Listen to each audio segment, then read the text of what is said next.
চরম দারিদ্রতার বেড়াজাল ভেঙে প্রতি মাসে আয় করছেন ৫ থেকে ৭ লাখ টাকা। গড়েছেন নিজের আইটি ফার্ম, কম্পিউটার বিক্রয় কেন্দ্র সহ বেশ কয়েকটি প্রতিষ্ঠান। বলছি নরসিংদীর তরুণ উদ্যোক্তা ইউসুফ আহমেদের কথা।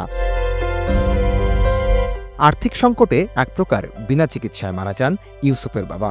এইচএসসি পরীক্ষার ঠিক আগ মুহূর্তে বাবাকে হারিয়ে তখন দিশেহারা ইউসুফ। একদিকে সংসারে অভাব, অন্যদিকে মা এবং ৪ ভাই বোনের দায়িত্ব। এ যেন কষ্টের নতুন আবাসস্থল। সংসারের হাল ধরতে পড়াশোনার পাশাপাশি একসময় টিউশনি এবং গ্রাম পুলিশের চাকরি বেছে নিয়েছিলেন ইউসুফ। কথায় আছে, পরিশ্রম সৌভাগ্যের চাবিকাঠি। ইউসুফের বেলায়ও তার ব্যতিক্রম হয়নি। নিজের অক্লান্ত পরিশ্রম ও প্রযুক্তি নির্ভর মেধা কাজে লাগিয়ে শিখতে শুরু করেন ফ্রিল্যান্সিং। একসময় ফ্রিল্যান্সার হিসেবে আত্মপ্রকাশও করেন তিনি। ক্যারিয়ারের শুরুটা অন্যের আইটি ফার্মে চাকরি দিয়ে শুরু হলেও ধীরে ধীরে তিনি গড়ে তোলেন নিজের আইটি ফার্ম, কম্পিউটার বিক্রয় কেন্দ্র সহ বেশ কয়েকটি প্রতিষ্ঠান। তার নাম উঠে আসে তরুণ উদ্যোক্তাদের কাতারে। এখন তিনি মাসে আয় করেন ৫ থেকে ৭ লাখ টাকা। নানা বিপদেও হার না মানা ইউসুফ আজ কোটিপতি। কিন্তু তথাকথিত ধনীদের মতো নিজের খোলস পরিবর্তন করেননি তিনি। সমাজের প্রতি দায়বদ্ধতা মাথায় রেখেই কাজ করেন তিনি। তার মতো আর কাউকে যেন অর্থাভাবে কষ্ট করতে না হয়, সেজন্য তিনি তার আইটি ফার্মে সামর্থ্যহীনদের জন্য শুরু করেছেন বিনামূল্যে কম্পিউটার প্রশিক্ষণ।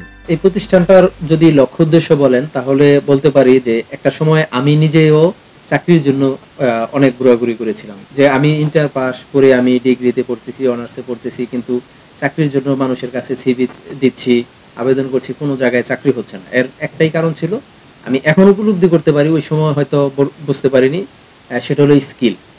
যদি এডুকেশনাল কোয়ালিফিকেশনের পাশাপাশি যদি আমার এক্সট্রা স্কিল না থাকে, তাহলে আমাদের বাংলাদেশের প্রেক্ষাপটে আসলে আমরা ভালো কিছু করতে পারি না বা চাকরি দিই না। আপনি দেখবেন যে একজন বাবাও তার ছেলে মেয়েকে যে ভালো না বুঝে, ভালো স্কিল না থাকে, সেই বাবা মাও তার ব্যবসাতে তার ছেলেটাকে বসায় না বসানোর একটা কারণ হলো সেটা হলো স্কিল। আমরা আমাদের প্রতিষ্ঠান আমরা স্কিল ডেভেলপমেন্ট করার চেষ্টা করি এবং ছাত্রছাত্রীদেরকে, আমাদের ভাই বোনদেরকে আমরা বোঝাতে চেষ্টা করি। সেটা হলো, তুমি তোমার পড়ালেখা করতে থাকো, পড়ালেখাটা রানিং পড়ালেখা করবে, অবশ্যই করবে, এর পাশাপাশি একটা স্কিল ডেভেলপ করো, যে কোনো বিষয়। হয়তো কম্পিউটার ভালো করে শিখো, হয়তো গ্রাফিক শিখো, ডিজিটাল মার্কেটিং শিখো, বা সুন্দর করে কথা বলাটা শিখো, স্পোকেন শিখো। আমরা এটা চেষ্টা করি। এর মাধ্যমে আলহামদুলিল্লাহ আমরা অনেক বেকার যুবক যুবতীদের কর্মসংস্থানের ব্যবস্থা করেছি এবং ব্যবস্থা করছি। ইনশাল্লাহ এটা আমাদের সবসময় চলতে থাকবে। ৩ বছরে ইউসুফের আইটি প্রতিষ্ঠানে প্রশিক্ষণ নেয়া শিক্ষার্থীর সংখ্যা ৪,৫০০-এরও বেশি।